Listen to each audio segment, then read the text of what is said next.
जय गुरु जी।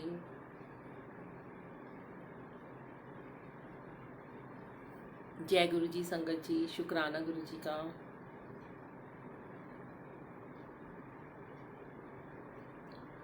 जय गुरु जी संगत जी, जय गुरु जी सबको, जय गुरु जी। लख लख शुक्राना गुरु जी महाराज का, अनंतम अनंतम शुक्राना। प्यारी प्यारी संगत जी को जय गुरु जी, सारी प्यारी प्यारी संगत जी का भी शुक्राना।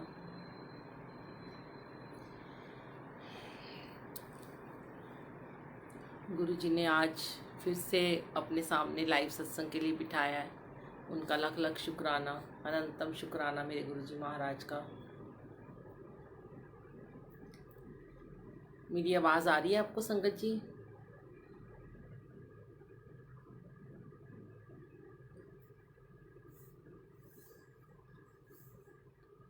जय गुरु जी। आज ये संगत जी सब जुड़ जाइए जल्दी जल्दी।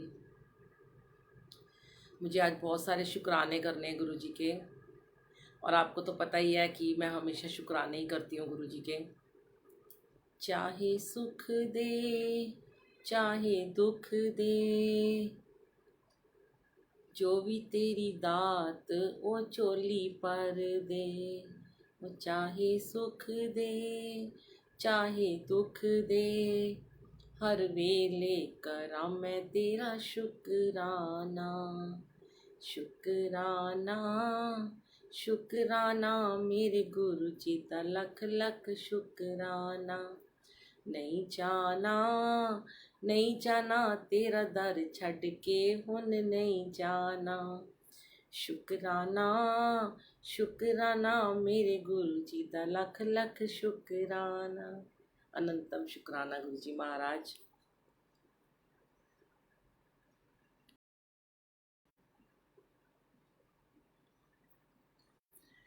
जय गुरु जी, शुक्राना गुरु जी।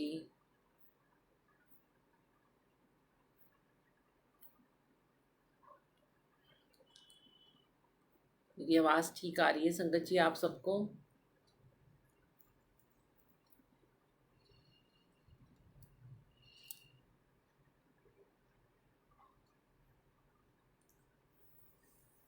जय गुरु जी।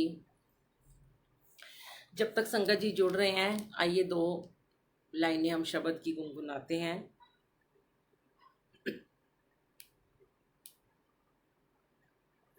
आज सुबह ही गुरु जी ने ये वाला चलवाया था शब्द हमसे,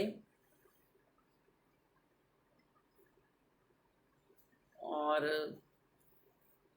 सबको जय गुरु जी, शुक्राना गुरु जी।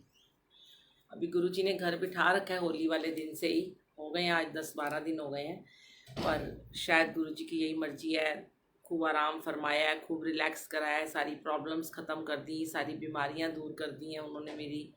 घर बिठा कर उन्होंने पैर में थोड़ा सा कष्ट देकर, वो चाहते थे वही आज मैं आपके आगे शुक्राना करना चाहती हूँ संगत जी। तो आइए हम पहले 2 लाइनें 2 पंक्तियाँ बोलते हैं। जो मांगे ठाकुर अपने ते, जो मांगे ठाकुर अपने ते, इहा उहा सच होवे, इहा उहा सच होवे। नानक दास मुख ते जो बोले, इहा उहा सच होवे। कहते हैं जो मांगे ठाकुर अपने ते सोई सोई देवे। कहते हैं कि गुरु जी से जो आप मांग लो वो वही देते हैं, जब आपकी वाणी पर, आपकी जिह्वा पर हर पल हर वक़्त एक ही नाम होता है, जय गुरु जी, वाहे गुरु जी, शुक्राना गुरु जी, और वही मंत्र जाप होता है, ओम नमो शिवाय, शिव जी सदा सहाय, ओम नमो शिवाय, गुरु जी सदा सहाय। जब हम अपने गुरु का हर पल सिमरन करते हैं तो कहते हैं उस रसना पर गुरु खुद आकर विराजमान हो जाते हैं संगत जी। तब वही शब्द गुनगुनाते हैं गुरु जी, गुनगुन हमें कहते हैं गुनगुनाओ, जो मांगे ठाकुर अपने ते सोई सोई देवै। तो कहते नानक दास मुखते जो बोले, यह हुआ सच हुआ है। जो मांगे ठाकुर अपने से वो देते हैं। फिर नानक का जो दास होता है, गुरु का जो भगत होता है, दास होता है, फिर वो अपनी जिह्वा से जो कुछ भी उच्चारता है तो वो गुरुजी उसको उसी समय दे देते हैं। तो अनंतम अनंतम शुक्राना मेरे मालिक का। जय गुरुजी, शुक्राना गुरुजी। मैं ना आपके सामने ना एक बड़ी प्यारी एक छोटी सी वो एक स्टोरी कथा है कह लो, मैंने आज पढ़ी है, मुझे बहुत अच्छी लगी और उसमें मैंने कुछ थोड़ा सा ना ऐड ऑन भी किया, वो हम पहले आपके साथ शेयर करते हैं। प्रेम के ऊपर है, जो हमेशा ही मैं आपसे एक ही बात कहती हूँ ना कि जिन प्रेम कियो तिन ही प्रभ पायो। हम प्रेम जब कर बैठते हैं, चाहे वो कोई भी हो, चाहे वो हमारा दुश्मन हो, चाहे वो हमारा मीत हो, चाहे कोई भी हो, भाई बंधु सखा दोस्त कुछ भी हो, हम जब उन्हें प्रेम करते हैं तो प्रेम की परिभाषा ही एक अलग होती है। तो ये बहुत ही सुंदर एक छोटी सी कहानी है। इसके बाद आज मैं आपके साथ बहुत सारे शुक्राने शेयर करने वाली हूँ। साथ साथ आप दरबार के भी दर्शन करते रहिए और साथ साथ मैं ये अपने सत्संग भी आपको सुनाऊंगी। बहुत बड़े बड़े शुक्राने हैं गुरु जी ने जो दिए हैं और बड़े आपको आनंद आएगा। बड़े इंटरेस्टिंग से सत्संग है मेरे साथ जो हुए हैं इन 10 12 15 दिनों में, आपके साथ मैं शेयर करूंगी। समझ लो ये मार्च का महीना ही मेरे लिए बहुत ब्लेसिंग से भरा हुआ था। जय गुरु जी। अ, एक बार की बात होती है, एक सूफी फकीर होते हैं संगत जी। वो ना परमात्मा की प्रार्थना में इतने ज़्यादा गहरे तक तल्लीन हो जाते हैं, मस्त हो जाते हैं कि अचानक से उनके सामने ना एक फरिश्ता प्रकट होता है। तो वो उनसे कहता है, फरिश्ता कहता है कि मुझे ना प्रभु ने भेजा है, तुम कुछ आज वरदान मांग लो, मैं तुम्हारी भक्ति से बहुत ज़्यादा खुश हूँ। ध्यान से सुनिएगा।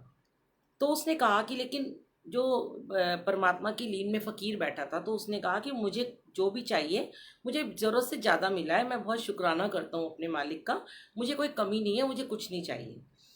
तो जो उनका प्रेम है वही मेरे लिए बहुत है, धन्यवाद, आप जाइए।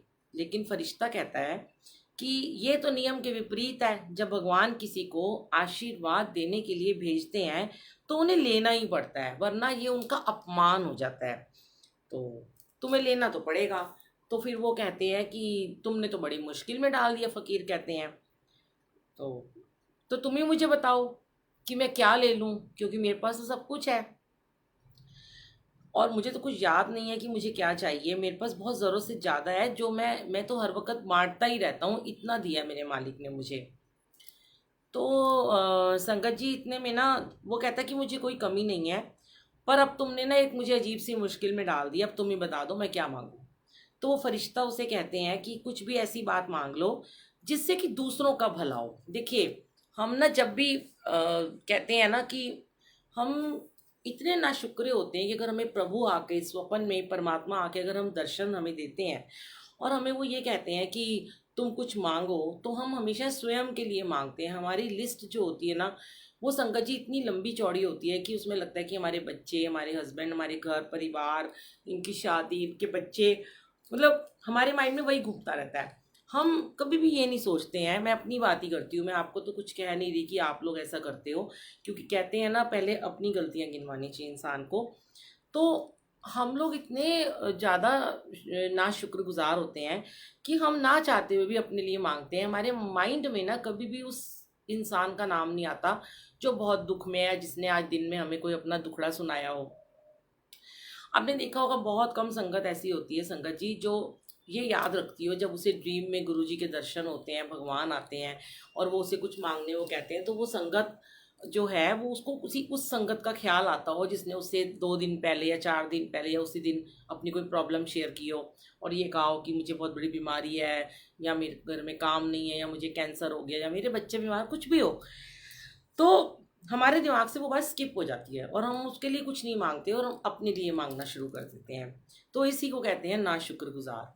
तो अगर हम वो चीज़ मांग रहे हैं भगवान से कि जो दूसरों का भला करे, तो परमात्मा ने जो हमें हमारे नसीब में नहीं भी है ना संगत जी, वो भी हमें दे देंगे। वो ये बहुत एक अनोखी हमारे परमात्मा की देन है, उनका एक वरदान समझ लीजिए आप। कि कहते हैं कि जब गुरु से आपने भला मांगा, सरबत का भला मांग लिया, तो आपके नसीब के जो लेख हैं, इस माथे के लेख हैं, वो गुरुजी महाराज बदल देते हैं हमेशा के लिए।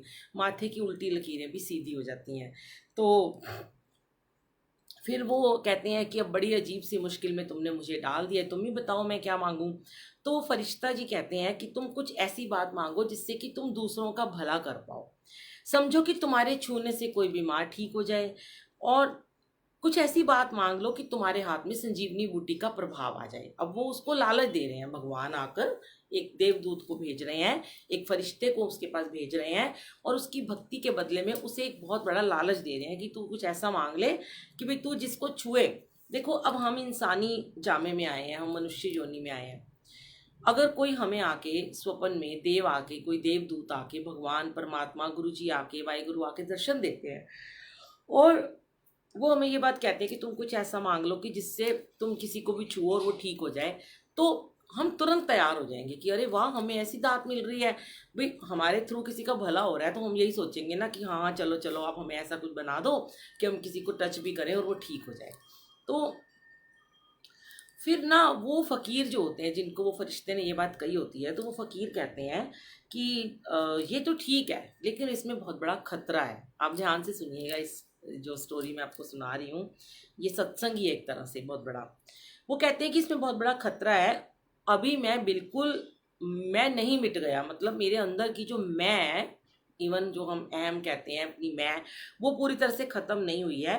क्योंकि अगर मैं ऐसा करूँगा कि मेरे ऐसा करने से कोई ठीक हो जाएगा इंसान, या मेरे को पकड़ने से या मुझे टच करने से वो ठीक हो जाएगा, तो मेरे अंदर ना एक तरह से ना अकड़ पैदा हो जाएगी, मैं बहुत घमंडी बन जाऊँगा। और कि मैं मतलब मुझे इस बात की अकड़ आ जाएगी कि मेरे छूने से तो एक जो सूखा वृक्ष था वो भी हरा भरा हो गया, और मेरे छूने से तो मुर्दे में प्राण आ गए, वो मर रहा था, उसको इतनी बड़ी बीमारी थी, मैंने उसको छू दिया तो वो ठीक हो गया। तो मैं अपने आप को कहीं ना कहीं प्रभु का अंश, प्रभु समझने लगूंगा, परमात्मा समझने लगूंगा। तो उसने कहा कि क्योंकि मतलब अभी मैं मरा नहीं हूँ, मैं जिंदा हूँ ना, तो मैं भगवान कैसे बन सकता हूँ। अभी मैं थोड़ा थोड़ा हूँ, थोड़ा मरा हूँ, थोड़ा मैं जिंदा हूँ। तो वो कहते हैं, फकीर कहते हैं कि ये ना मेरे लिए बहुत खतरनाक बात है। तो लेकिन अगर तुम जिद करते हो तो कुछ ऐसा करो कि तुम ना मेरी छाया को ये आशीर्वाद दे दो। देखो उस फकीर ने कितनी पते की बात कही और कितनी बड़ी बात कही। आप ये सत्संग को शेयर भी कर सकते हो, हमारे इस ग्रुप में शेयर नहीं होता, पर इसमें एक कॉपी लिंक का आता है ऑप्शन, उस कॉपी लिंक को आप दूसरी जगह शेयर कर सकते हो कॉपी लिंक कर कर, और मैं इसको यूट्यूब पे भी डालूंगी, तो आप इसे ज़रूर शेयर कीजिएगा। वो कहते हैं कि तुम ऐसे करो, उस फकीर कहते हैं देवदूत को, फरिश्ते को, कि तुम ऐसा करो कि तुम ना मुझे ना कुछ ऐसा आशीर्वाद दे दो कि जो मेरी छाया है ना वो किसी सूखे वृक्ष के ऊपर पड़ जाए तो वृक्ष हरा हो जाए, हरा भरा हो जाए। मेरी छाया अगर किसी मुर्दे को छू ले तो वो जीवित हो जाए।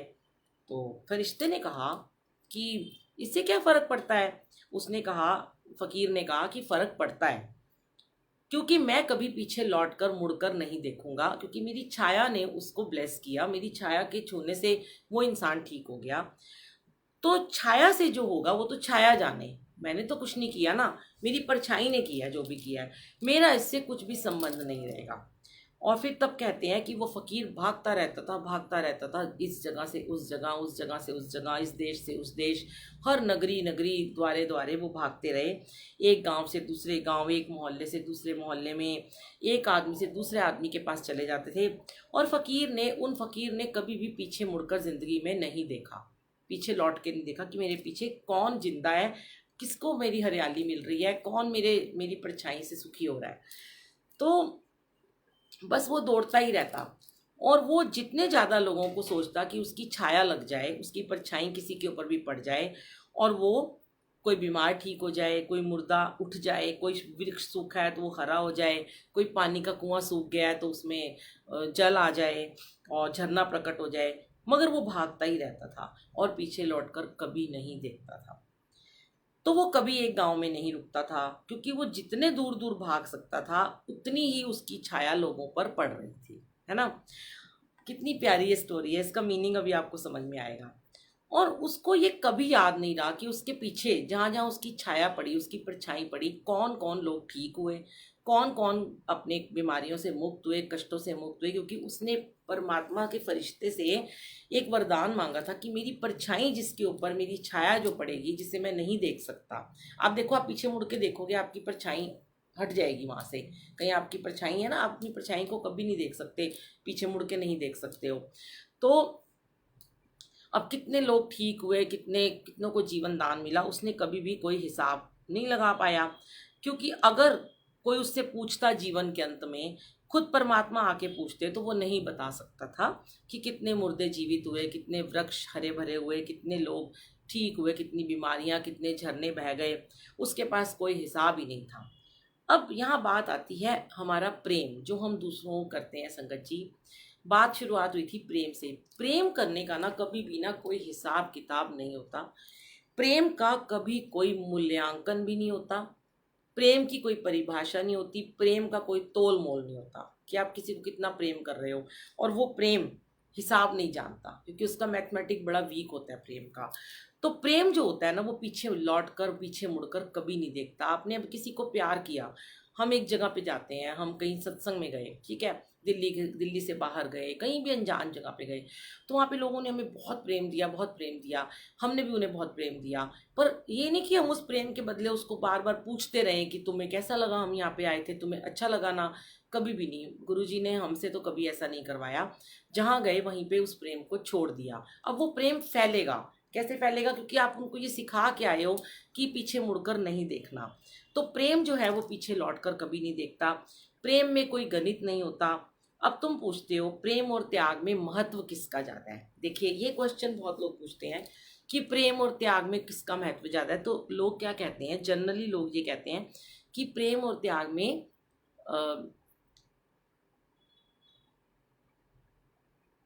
प्रेम और त्याग में जो होता है त्याग बड़ा होता है। पर नहीं, त्याग बड़ा नहीं होता।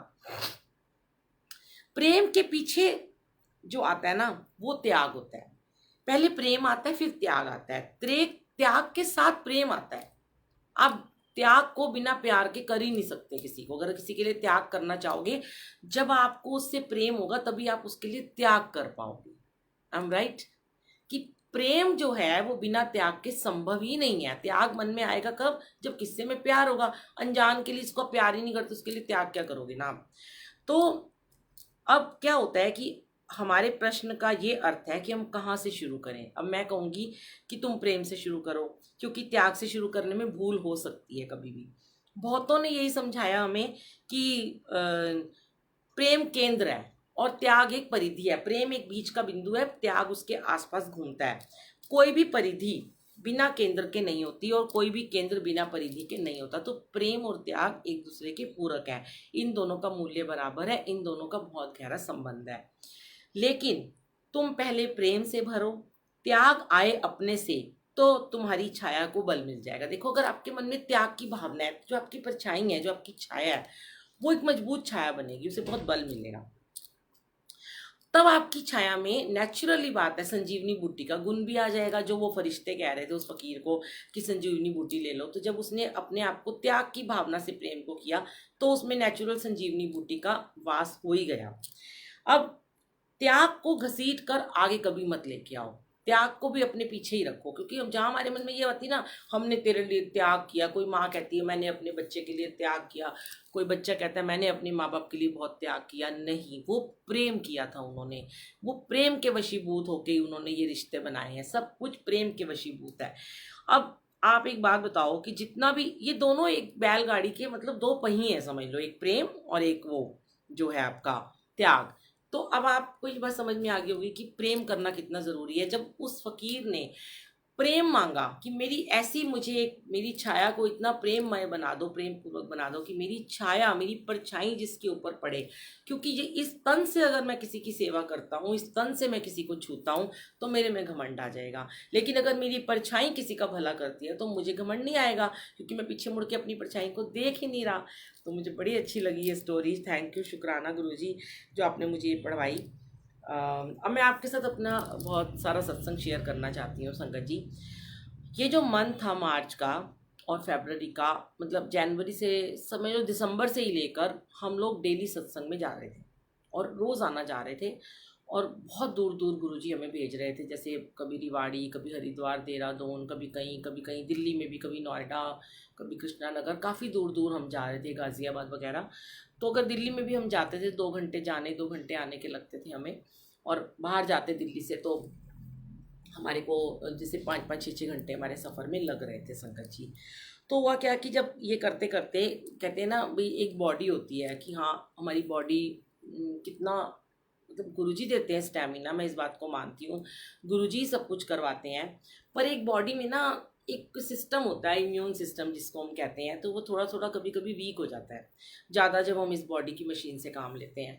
तो कॉन्टीन्यूस चल रहा था और मेरे संगत के लोग और घर वाले और बच्चे सब बोल रहे थे कि थोड़ा सा मम्मी आप ना गैप डाल के चलो, क्योंकि ना मैं ना, मेरे को बहुत ज़्यादा, मेरा बर्थडे था 25 फरवरी को, उसके बाद से ही मैं बहुत ही बीमार होने लगी, बहुत ज़्यादा मैं बीमार हो गई। मतलब 25 फरवरी से लेके मैं ठीक ही नहीं हो पा रही थी। मुझे ऐसे लग रहा था कि गुरुजी मैंने तो कहा था कि मैं अपनी इस बर्थडे पे आप मुझे ले जाओगे, पर इतनी सारी संगत की जो ब्लेसिंग्स थी, इतनी दुआओं ने मुझे आपके पास जाने नहीं दिया। और मैं यही कहती थी कि मुझे स्वस्थ रखना ताकि मैं आपकी सेवा कर पाऊँ, संगत की सेवा कर पाऊँ।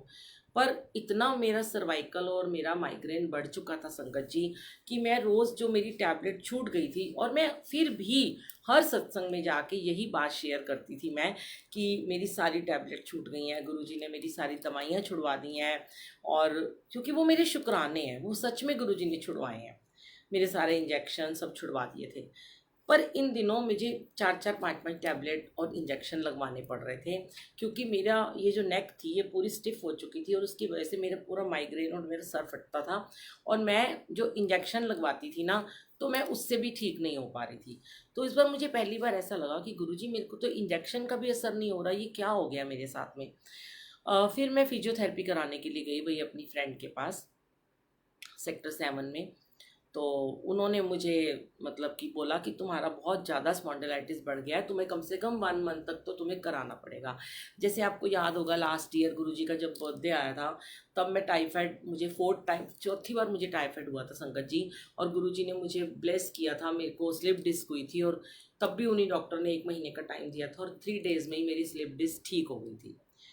अब गुरुजी को तो पता ही होता है कि कोई बच्चे बहुत ज़िद्दी होते हैं तो उन्हें कैसे समझाना होता है। कई बार गुरुजी कान मरोड़ देते हैं, कई बार एक थप्पड़ भी लगाते हैं, वो उनकी अपनी कृपा होती है कैसे वो ठीक करते हैं चीज़ों को।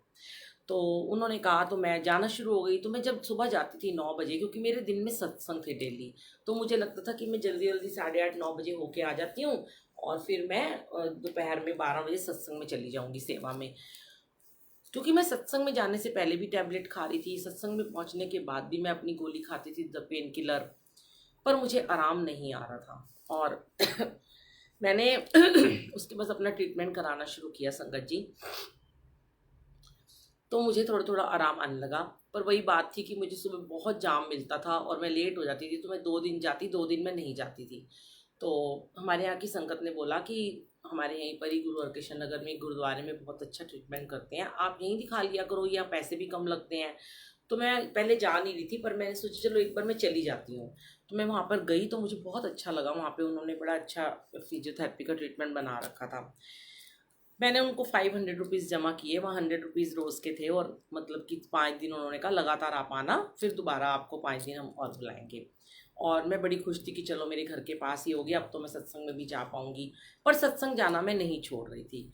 और उन्हीं दिनों में मैं उसी हफ्ते में रिवाड़ी गए थे हम लोग, वहाँ भी 1,000 संगत थी। फिर हम हरिद्वार देहरादून गए, वहाँ सत्संग भी किया, मस्ती भी करी। और हम खूब मस्तियाँ, होली के सत्संग थे, बहुत सारे होली के सत्संग थे, खूब नाच गा भी रहे थे, गुरुजी को रिझा रहे थे हम। तो गुरुजी तो गुरुजी हैं, अब गुरुजी कैसे ठीक करते हैं, गुरुजी चीज़ों को कैसे ठीक करते हैं, ये हम समझ नहीं पाते। हमें लगता है कि हमारे गुरुजी ने हमें बहुत बड़ा दुख दे दिया, हमें बहुत बड़ा कष्ट दे दिया। अब आज ना आपको भी, सबको अपने प्रश्नों के बहुत सारे उत्तर मिलेंगे इस सत्संग से, कि बहुत सारे ऐसे लोग हैं जो मुझे मैसेज करके बोलते हैं कि हम इतनी सेवा करते हैं फिर भी गुरुजी ने हमें कष्ट दिया, हमारे दुख नहीं दूर होते। तो ये भावना मेरे मन में कभी नहीं आया। मैंने कभी गुरुजी को नहीं कहा कि गुरुजी मैं तो रोज़ आपके पास आती हूँ, आपकी सेवा करती हूँ, तो मुझे क्यों ऐसे कष्ट देते हो। क्योंकि मुझे ऐसा लगता है कि गुरु की रज़ा में ही राज़ी रहना आना चाहिए। जब हम ऐसा करेंगे तभी संगत जो हमें सुनती है, लाइव सत्संग सुनते हैं, वो भी तो उस चीज़ को फॉलो करेंगे ना। तो मैं तो कभी शिकायतें नहीं करती हूँ, इसलिए मैं शुक्राना ही करती हूँ। तो संगत जी क्या हुआ कि मेरा दर्द बहुत ज़्यादा बढ़ता चला जा रहा था, और मैं अपना एक दिन पहले ही, होली से एक दिन पहले ही मैं फिजियोथेरेपी करा के आई थी। और होली होली के बाद भी मेरे कॉन्टिन्यूस सत्संग थे। अप्रैल के मतलब 28 अप्रैल तक लगातार बुकिंग थी। अब होली वाला दिन आया और होली वाले दिन हमारा कहीं पे सत्संग नहीं था, तो सुबह सुबह हमारी सेवादार पूजा आंटी का मुझे मैसेज आया कि आंटी मेरा बेटा है, उसको ना ड्रीम में ऐसे गुरुजी ने कुछ थॉट दिया आके कि उसने फरीदाबाद में अपना रेस्टोरेंट खोला है, वहाँ पे ना आपको बुलबुल आंटी को बुला के हम एक छोटा सा सत्संग कर लेते हैं आप घर के लोग बैठ के। तो मैं ना कभी किसी को मना नहीं करती, आपको पता ही है, अगर मैं फ्री होती हूँ कोई भी मुझे बुलाता है तो मैं वहाँ पहुँच जाती हूँ। लेकिन मैंने उस दिन पहली बार उनको बोला कि आंटी आप आज रहने तो, आज तो होली है, मेरे अंकल बोलेंगे, झूठ बोल दिया मैंने उनसे, जबकि मेरे अंकल ने मुझे कभी मना भी नहीं किया। उस दिन मेरा बेटा बाहर गया हुआ था ऋषिकेश दिल्ली से, और मैं और मेरे अंकल अकेले थे। तो कहते हैं ना कि थोड़ा सा मन में एक लालच आ जाता है कि चलो आज छुट्टी है, आज हमारा कहीं पे सत्संग नहीं है। तो मैंने बोला आंटी आज रहने तो, आज तो होली है, ये भी बोलेंगे, रोज जाती है, होली वाले दिन भी चली गई है मुझे अकेला छोड़ के। तो आंटी ने कहा कि आंटी कर दो ना, उसका बड़ा मन है, उसको ना कनाडा जाना है, तो उसका कुछ वीज़ा वीज़ा अटका हुआ है। तो संगत जी उससे 10 दिन पहले ही पूजा आंटी का 9th को बर्थडे था। तो पूजा आंटी के घर में मैंने उनको खुद ही बोला कि इस बार बर्थडे पे आपके घर में सुखमनी साहिब का पाठ होगा। उनके घर सुखमनी साहिब जी का हमने पाठ कराया और उनके घर में गुरुजी गद्दी भी लगा दी, जबकि पहले हमने सोचा खाली स्वरूप लगा के हम पाठ कर लेंगे। आंटी ने कहा पहली बार मेरे घर सत्संग करने आ रहे हो 3 साल में, तो गद्दी भी लगा देते हैं। हमने गद्दी लगाई संगत जी, जैसे ही, मैं कभी नहीं बोलती कभी किसी को, ऐसे गद्दी लगाने के बाद गद्दी लगी, नेवी ब्लू कलर का चोला, गुरुजी बड़े प्यारे लग रहे थे, आंटी ने सारी तैयारियां की हुई थी। अचानक मेरे मुंह से आंटी के लिए निकला, आंटी मुझे लगता है आज ना आपके घर पहली बार गुरुजी गद्दी लगी है, अब ना आपके बेटे का काम हो जाएगा। तो ऐसे ही मन से निकला। तो आंटी ने कहा चलो बहुत अच्छी बात है आंटी, आपने से बोल दिया। मैंने कहा मैंने नहीं बोला, शायद गुरुजी ने आज बुलवाया कि हो जाना चाहिए, गद्दी लगी है ना गुरुजी, गद्दी जब लगती है तो बहुत अलग ही ब्लेसिंग आती है घर में। तो संगत जी फिर उन्होंने जब बोला तो मैंने उनको मना कर दिया, लेकिन होली वाले दिन फिर दोबारा 2 मिनट बाद ही मैं मान भी गई। मैंने बोला कि चलो आंटी कोई बात नहीं, मैं चल पड़ती हूँ। तो आंटी आए, ऊपर आए, उन्होंने कारपेट वगैरह उठाए और चोला था मेरे हाथ में, जबकि मेरे हमारे सेवादार इतने प्यारे इतने अच्छे हैं। जब मैं रोज़ सत्संग में जाती हूँ तो सच में वो मेरे से पहले ही सारा सामान उठा के चले जाते हैं, काजल आंटी, पूजा आंटी, भावना आंटी, जो रोज़ के हमारे जाने वाले हैं। तो कोई चोला उठा लेता है, कोई स्टीरियो उठा लेता है, कोई फूल उठाता है, क्योंकि मेरे को ना वो लोग कहते हैं कि आप रहने दो, तो ये शुक्राना मेरे मालिक का। तो उस दिन क्या हुआ कि सिर्फ पूजा आंटी थी और मैं थी, उनके अंकल नीचे खड़े थे। तो मैंने सोचा चलो बेचारी दोबारा आएंगी, तो मैंने चोला और स्टीरियो दोनों ही उठा लिए और मैंने अपने घर के बाहर ही कदम रखा और मैं सीढ़ियों से गिरती चली गई नीचे बहुत तेज़। सारा सामान भी सब मेरे ऊपर गिर गया और मैं बहुत रोई, बहुत चिल्लाई, ऊपर नीचे सब लोग इकट्ठे हो गए। आंटी भी एकदम चीखने लगी, मेरे अंकल को बुलाने लगी, जोर जोर से आवाज़ें लगाने लगी और मेरा पैर बहुत बुरे तरीके से ऐसे टेढ़ा मेढ़ा होके पूरा जो जॉइंट था वो मुड़ गया। मैंने कहा मेरा पैर अब गया, आज तो मेरी हड्डी टूट गई लगता है। तो और मेरे अंकल वगैरह आए तो उन्होंने मुझे ऐसे मेडिसिन वगैरह लगाई और बोले कि धीरे, मैंने कहा मैं उठ नहीं सकती। तो 15-20 मिनट 25 मिनट मैं वहीं पे बैठी रोती रही जोर जोर से। तो मेरे अंकल ने पूजा आंटी से कहा कि आप चले जाओ, ये तो अब जा नहीं सकती है। तो मेरे मन में बार बार एक ही भाव आ रहा था कि हाय गुरुजी, मैंने आज मना क्यों किया आपको जाने को, मैंने आपको क्यों मना किया कि आज मैं सत्संग में नहीं जाऊँगी, मैं तो कभी मना नहीं करती। वो ही मैंने इतनी प्यारी पूजा आंटी सेवादार हमारी सबसे अच्छी, मैंने उनको मना कर दिया, शायद आपने आज मुझे पनिशमेंट दे दी है। तो गुरुजी तो गुरुजी हैं, बात तो समझाते हैं ना, वो कहते हैं कि ऐसे नहीं, प्यार से नहीं मानेगी तो गुस्से में समझाऊंगा, कान पकड़ के समझाऊंगा। तो आंटी ने कहा मेरा तो मन ही नहीं है। तो मेरे अंकल ने कहा नहीं आप जाओ, बच्चे का मन है, आप जाके सत्संग कर लो। मैंने कहा आंटी अब सामान ले जाओ, जाओ। धीरे धीरे करके बैठ बैठ के मैं ऊपर आई और 2 घंटे तक मैं बहुत रोती रही। और देखिए मज़े की बात क्या हुई कि आंटी ने बोला मेरे अंकल को कि कोई जेल वगैरह ले आओ लगाने के लिए, पेन किलर। तो मेरे अंकल लेके आए दवाई और जब वो लगा रहे थे तो मैं, कहते ना हम, मतलब कि हमें लगता है कि दवाई लग रही है तो हम शायद ठीक हो रहे हैं, पर मेरे को ना बहुत ज़्यादा दर्द हो रही थी। तो अचानक से मैंने उनके हाथ में दवाई देखी तो मैंने बोला ये क्या है। तो कह रहे ये दवाई है। देखा तो ओडोमॉस की क्रीम थी। तो पूजा आंटी बाद में मुझे कहती मेरी तो हंसी भी छूट गई थी। तो मेरे को बड़ा गुस्सा आया, मैंने अपने अंकल से कहा कि ओडोमॉस लेके आ गए हो। तो बेचारों को ना कुछ सूझा नहीं कि मैं इतना रो रही थी, तो गुरुजी ने मुझे ओडोमॉस ही लगवा दी। उसके बाद मैं ऊपर आई, फिर मैं ऊपर आके बैठ बैठ के मैं ऊपर आई और मैं लेट गई। फिर 2 घंटे के बाद मैं बहुत रोती रही, फिर जाके मैंने अपना एक्सरे करवाया। तो एक्सरे में आया कि आपका दोनों तरफ का मांस बहुत ज़्यादा फट गया और आपको कम से कम 20 डेज़ का इसको रेस्ट देना पड़ेगा, और हम इसमें कोई प्लास्टर भी नहीं लगा सकते हैं। आपको रेस्ट देना ही पड़ेगा बिल्कुल। आपको पैर नीचे नहीं रखना, पाँव को ऊपर रखना है, और आपको कहीं आना जाना नहीं है। इवन बाथरूम भी आपको सोच समझ के जाना है। और मैंने बोला प्लास्टर, उन्होंने कहा नहीं, आप ना मेडिसिन लगाओ, खाने की दवाई दे रहे हैं, और ना उस पर गर्म पट्टी बांधते रहो। अब संगत जी मैं आई, फिर मैं और रोने लगी। मैंने कहा गुरुजी मेरे को आज पनिशमेंट दे दी ना आपने। तो इतने में ना मेरा बेटा आया, मेरे बेटे का फ़ोन आया। तो मेरा बेटा ने, सबसे पहले मेरे बेटे ने, साहिब ने मुझे बोला कि मम्मी आप ऐसे नहीं ना मान रहे थे, तो गुरुजी ने आपको कहा ये तो ऐसे मानेगी नहीं, तो मैं इसको ऐसे मनवाता हूँ, ये बैठे ही घर में। अब चोट लगी थी तो मेरा सर भी दीवार पे जाके लगा था, तो मेरा बहुत तेज सर दर्द हो रहा था। तो मैंने कहा गुरुजी मैंने ऐसा क्या गुनाह कर दिया, कल ही मैं वहाँ गई पास में सर्वाइकल का वो कराने, अब तो मैं सीढ़ियाँ भी नहीं उतर सकती हूँ, मैंने सर्वाइकल का इलाज मेरा कैसे होगा, ये गर्दन में भी अलग, सर में दर्द हुई जा रही है, क्या करूँ, फिर से गोलियाँ खाऊँ। बड़ी परेशान सी थी, और बड़े क्वेश्चन आंसर मन में गुरुजी के साथ में टेलीपैथी से थॉट्स चल रहे थे, अजीब अजीब से, नेगेटिव और पॉजिटिव जैसे दोनों आते हैं। तो संगत जी हमने इतना किसी को बताया नहीं था, पर जिसको भी बताया, फिर मेरे अंकल और भी जो 2-4 लोगों को पता चला, हर एक ने मुझे एक ही बात बोली कि गुरुजी कह रहे थे ये ऐसे नहीं तो ये ऐसे मानेगी, ये रुक नहीं रही है अभी ना जाना आना। और गुरुजी को पता था कि मेरी तबीयत थी, जो मेरे को इतना यहाँ पे स्पॉन्डिलाइटिस हो चुका था, क्योंकि मेरा माइग्रेन और सर्वाइकल इतना मिक्स हो चुका था कि मेरे को मेरी डॉक्टर ने बोला था कि शायद तुम्हें हमें एडमिट करना पड़े हॉस्पिटल में, और यहाँ पे वेट लगाना पड़ेगा या कॉलर लगाना पड़ेगा। तो मैं वो कभी नहीं चाहती थी कि मुझे कॉलर लगे, वो बहुत ज़्यादा पेनफुल होता है।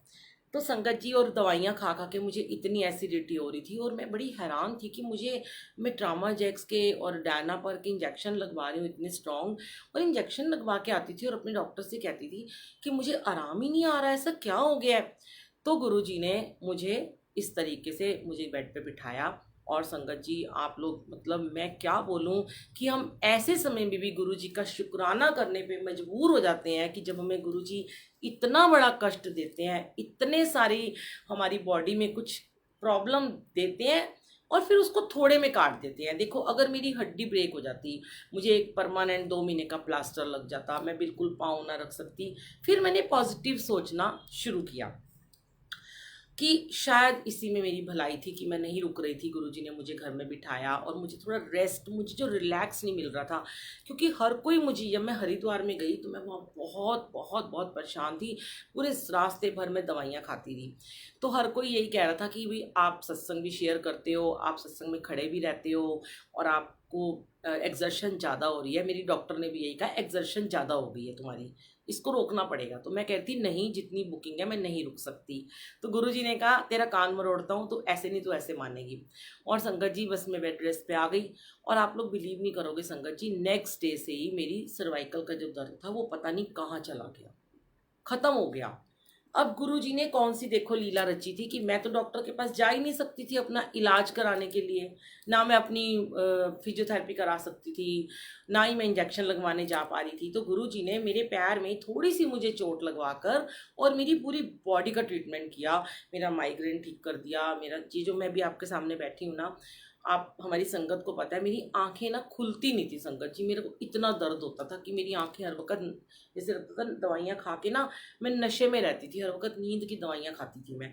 तो फिर ना गुरुजी ने मेरा ये सारा, मतलब मुझे सब कुछ मेरे को ठीक किया। इस महीने में मुझे बहुत सारी, मुझे ये वाली ब्लेसिंग मिली कि मुझे इतना रिलैक्स कराया, और मुझे ये वहम से दूर कर दिया कि गुरुजी कभी भी किसी का बुरा नहीं करते हैं।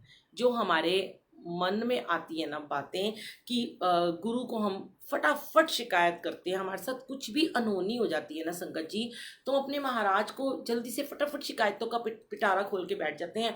अरे हमने तो इतना आपके लिए किया, हम तो आपकी इतनी सेवा करते हैं, और आपने तो मेरे को ये कर दिया। नहीं, ये उन्हें पता होता है, मालिक को पता होता है मैंने इसका किस तरीके से ट्रीटमेंट करके मैंने इसको ठीक करना है। क्योंकि जो इतनी दवाइयाँ मैं खा रही थी, मुझे इतनी एसिडिटी हो रही थी कि हमारे डॉक्टर बोल रहे थे कि भाभी आप इतनी मेडिसिन खाते हो, आपको अंदर अल्सर हो जाएगा, आपके पेट में जख्म हो जाएंगे, फिर आपको दोबारा टाइफाइड हो जाएगा। क्योंकि जो मुझे 3-4 साल से टाइफाइड चल रहा था वो पेट में जख्म होने से ही होता था। तो गुरुजी को तो सब पता था कि मैंने इसको कैसे ठीक करना है और मैंने इसे घर बिठाना है और फिर इसको बहुत सारे सत्संग भी सुनवाने हैं और इसको टीवी भी दिखाना है और सीरियल भी दिखाने हैं और गाने भी सुनवाने हैं। और उसके बावजूद गुरुजी ने, जब मैंने गुरुजी को कहा गुरुजी हाय अब तो मैं कहीं जा ही नहीं सकती, कुछ सत्संग मैंने पोस्टपोन कर दिए थे 4-5 अप्रैल तक के, मैंने कहा मैं तब तक ठीक हो जाऊंगी। हालांकि 31 तक का भी सत्संग था कि कल का सत्संग था हमारा मुरादाबाद का। तो फिर क्या हुआ, बीच में मेरा 10 दिन तक दर्द ठीक नहीं हुआ, मतलब मैं उठती थी खड़ी होती थी, बहुत दर्द था। तो फिर मैं अभी 5 दिन पहले एक यहाँ पे हमारे जर्रा हैं पहलवान, उनके पास मलवाने के लिए गई, तो उन्होंने मेरे को लेप लगा के कच्चा प्लास्टर लगा दिया 1 हफ्ते का कि आप तो ऐसे उठना फिरना करोगे तो आप इससे ठीक हो जाओगे। और वाकई में जब उन्होंने लगाया तो मैं थोड़ी सी, मुझे अच्छा फील होने लगा। तो मेरे बच्चे कहने लगे कि नहीं अभी आप कहीं बाहर नहीं मगर जाओगे मम्मी। मैंने कहा चलो कोई नहीं। फिर मैं ना गुरुजी को इन दिनों में, जब होली के बाद ही, आप देखो संगत जी हमारे घर के अंदर ही गुरुजी ने कितने सारे सत्संग करवा दिए, क्योंकि मैं तो जा नहीं पा रही थी। संडे का तो अमृत वेला होता ही है और मंडे का भी होता है। तो मंडे को दोपहर को 3 से 5 सत्संग होता है। तो मैंने कहा चलो मैं बैठी रहूंगी, संगत आके अपने आप सेवा कर लेंगी। फिर आया हमारे प्यारे प्यारे सूरज अंकल का बर्थडे, जो आपने देखा है कि वो टोपी लगाते हैं और बड़ा अच्छा डांस करते हैं। और उनके बर्थडे का सत्संग उनकी डॉटर ने, शालिनी आंटी ने, अपने घर में पहले ही रखा हुआ था 21 तारीख को। 18 तारीख को मुझे चोट लगी थी, 21 तारीख को उनके घर में सत्संग था। और हम सबको उन्होंने कहा था कि आपको ज़रूर आना है, अंकल का बहुत मन है कि आप बुलबुल आंटी ज़रूर आएँ और आपने आके वहाँ सत्संग शेयर भी करना है। तो मैंने उसको बोला कि, मैंने उसको बताना पड़ा, मैंने कहा भाई अब तो मैं इतना लंबा सफ़र भी नहीं कर सकती, पैर लटका के नहीं मैं बैठ सकती हूँ और मैं आ भी नहीं सकती हूँ, तो आप ना क्या करें हम। तो कहती है वो आंटी हमारा तो बड़ा मूड ख़राब हो गया, हम आपको गाड़ी भेज दें। मैंने कहा नहीं अभी मेरे बच्चे मुझे जाने नहीं दे रहे, मैं तो स्टेयर भी नहीं उतर सकती हूँ। तो उसने कहा मेरे घर में लिफ्ट लगी है। मैंने कहा कोई बात नहीं, मुझे अपनी सीढ़ियाँ तो बेटा उतरना पड़ेगा ना। तो संगत जी अचानक से उसने उसने बाद में बताया कि उसने गुरुजी के सामने बैठ के गुरुजी को बोला गुरुजी हम क्या करें, कि आंटी तो आ नहीं सकती हैं और मैं क्या करूं फिर। तो गुरुजी ने उसके मन में थॉट डाला कि वो नहीं आ सकती, तुम तो वहाँ जा सकते हो। तो सुबह सुबह अमृत वेले में ही, जैसे ही मैंने अमृत वेला किया, शालिनी आंटी का मुझे फ़ोन आया कि बुलबुल आंटी हम आपके घर आके सत्संग कर लें, पापा का बर्थडे मना लें, हम सारा लंगर प्रसाद वहाँ से बनवा के ले आएंगे, केक भी ले आएंगे, चाय का सामान भी ले आएंगे। मैंने कहा वाह, मैंने कहा रहने दो, हमारे सेवादार सब कर लेंगे, आप कुछ मत बना के लाना। तो उन्होंने कहा नहीं नहीं नहीं हम सब ले आएंगे, बस आपने हाँ कर दी, ये बहुत बड़ी बात है। मैंने कहा ये मेरा घर नहीं है, ये आप सबका घर है, आप आओगे तो मुझे बहुत अच्छा लगेगा, क्योंकि मैंने उनको ये कहा था कि बाकी सब आ जाएंगे, मैं नहीं आ पाऊंगी। पर अभी एक अंकल ने लिखा, आंटी ने लिखा कि गुरुजी आपको बहुत प्यार करते हैं, सच में गुरुजी बहुत प्यार करते हैं। गुरुजी ने यही कहा कि तू आ नहीं जा सकती पर सब तो तेरे से मिलने आ सकते हैं। फिर गुरुजी ने देखो इस बहाने से कम उस दिन 70-80 संगत को यहाँ पे भेजा। हमने इतना ग्रैंड अंकल का बर्थडे मनाया। और उसके बाद फिर और भी किसी का बर्थडे था, एक आंटी का था, करुणा आंटी का, उन्होंने भी सुखमनी साहिब का पाठ यहीं पे किया। ऐसे करते करते गुरुजी इतनी ब्लेसिंग देते रहे, इतना प्यार दिलाते रहे सारी संगत से। और अभी मंडे को भी गुरुजी ने सत्संग करवाया। तो गुरुजी ने मतलब मुझे पूरा बिजी रखा, घर में ही बिजी रखा। मुझे उन्होंने कभी भी ऐसे नहीं फील होने दिया, लोनली नहीं फील होने दिया कि हाँ मैं अकेली हूँ या मेरे पास कोई नहीं है। गुरुजी ने मेरे साथ साथ संगत को मतलब इतना बना के रखा कि, और एक बार बीच में लाइव सत्संग कराया जो मैं, अच्छा देखो मैं लाइव सत्संग भी नहीं कर पा रही थी क्योंकि मैं शाम को बहुत थकी हुई आती थी संगत जी। बड़े सारे लोगों के मुझे मैसेजेस आते थे कि लाइव सत्संग कर लो, तो मैं, और ग्रुप से भी आते थे, तो मैं यही कहती थी कि अभी नहीं कर सकती आंटी, मैं बड़ी टायर्ड, क्योंकि मुझे पता था मुझे बहुत ज़्यादा माइग्रेन था कि मैं रात को आने के बाद तो मैं बैठ ही नहीं सकती थी कि मैं सत्संग शेयर करूं ऐसे बैठ के। अब गुरुजी ने कहा लाइव सत्संग के लिए भी संगत तेरी वेट करती है, तो उस दिन लाइव सत्संग करवा दिया है और आज भी सत्संग करवा दिया गुरुजी ने लाइव। ऐसे ही मैंने तब यही कहा था कि जब जब गुरुजी का हुक्म होगा तो हम लाइव आपके साथ में जुड़ेंगे। फिर गुरुजी ने ये सब करवाया। अब उसके बाद क्या हुआ कि एक और मैं आपको सत्संग सुनाती हूँ। मैं आपको यही बता रही थी, गुरुजी कभी भी किसी को चोट या कभी दुख जो है ना, वो उसको ऐसे अपनी मर्जी से नहीं पहुँचाते हैं, क्योंकि जब हम गुरुजी को इतना प्यार करते हैं, गुरुजी हमें इतना प्यार करते हैं। बात चल रही थी प्रेम की, आप इतना प्रेम करते हो, इतना हम, गुरुजी हमसे प्यार करते हैं कि वो हमें कभी दुख में देख ही नहीं सकते।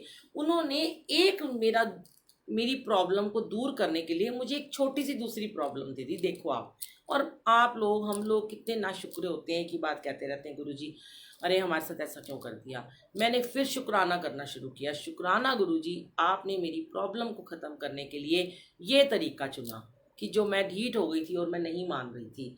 ठीक है, अब फिर एक और आपको मैं भी सत्संग सुनाती हूँ कि मैं आपको एक और सत्संग सुनाती हूँ। हमारे एक, मेरे अंकल के ना एक दोस्त हैं बड़े, वो ना गुरुजी को काफ़ी मानते हैं और हमारे यहाँ कई बार आए हैं, नोएडा में रहते थे। तो उनके जो बीवी बच्चे हैं वो ऑस्ट्रेलिया में रहते हैं। तो कोविड की वजह से ना 2 साल से ना वो अंकल ना ऑस्ट्रेलिया जा नहीं पा रहे थे और उनकी बच्चे, उनकी वाइफ भी नहीं आ पा रही थी यहाँ पर। तो वो बड़े परेशान थे। तो मंदिर भी जाते थे, हमारे यहाँ भी आते थे, गुरुजी से काफ़ी और ज़्यादा जुड़ गए थे वो। तो अभी मेरे बर्थडे पर जो मैंने सबको एक छोटे छोटे स्वरूप दिए थे, आपने देखे थे ब्लैक एंड वाइट, तो उन्होंने वो वीडियो में कहीं स्वरूप देखा, तो उन्होंने मेरे अंकल से कहा कि मेरी ऑस्ट्रेलिया की टिकट बुक हो गई है, मैं अभी इस महीने में अपने घर जा रहा हूँ और मुझे ना एक स्वरूप दे दो आप, और एक मेरी बहन को दे दो। तो मेरे अंकल ने कहा ठीक है। मेरे अंकल ने उनकी सिस्टर को और उनको एक स्वरूप दे दिया। अब संगत जी, वो 2 साल के बाद जा रहे थे तो उन्होंने अपने बच्चों के लिए बहुत सारा सामान भी खरीदा हुआ था और उनके पास 3-4 सूटकेस हो गए थे। ये तो आपको पता है कि जब हम यूएस जाते हैं, कहीं भी फॉरेन कंट्री में जाते हैं, तो हम 2 ही सूटकेस लेके जा सकते हैं। एक में 23 और एक में दोनों में 23 केजी होता है और एक 7 केजी का बैग होता है हाथ में। इसके अलावा हम नहीं लेके जा सकते, पैसे भी बहुत ज़्यादा लग जाते हैं और वो वहाँ फेंक भी देते हैं सामान। और यूएस और ऑस्ट्रेलिया में तो बहुत ही ज़्यादा है उनका कि वो नहीं चेकिंग करते हैं। तो वो अंकल कहते हैं, उन्होंने वहाँ पहुँचने के बाद मेरे अंकल को कॉल करके सत्संग सुनाया।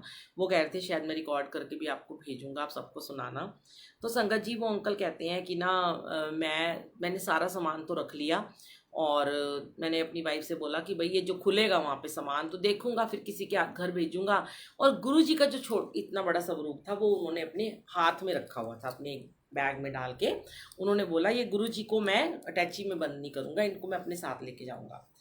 तो वो अंकल कहते हैं कि जैसे मैं एयरपोर्ट पे पहुंचा, इंडिया के एयरपोर्ट पे पहुंचा, तो इतना सारा सामान देख के तो वैसे ही वो लोग बोल देते हैं कि साइड आओ, वेट करो, ये करो, इसको वेइंग मशीन पे रखो।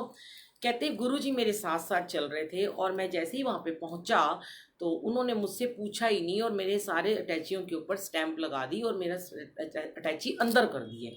कहते मैं बड़ा हैरान हुआ।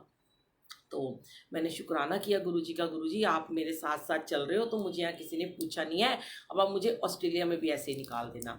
कहते हम ना वहाँ पर जैसे ही, कहते मैं ऑस्ट्रेलिया पहुंचा तो मैंने अपनी वाइफ को बोला कि देख सामान तो उन्होंने मेरा नहीं छेड़ा, पर ऑस्ट्रेलिया में तो बड़ी ज़्यादा दिक्कत है, यहाँ तो ज़रूर ही छेड़ेंगे, छेड़ाछाड़ी करेंगे।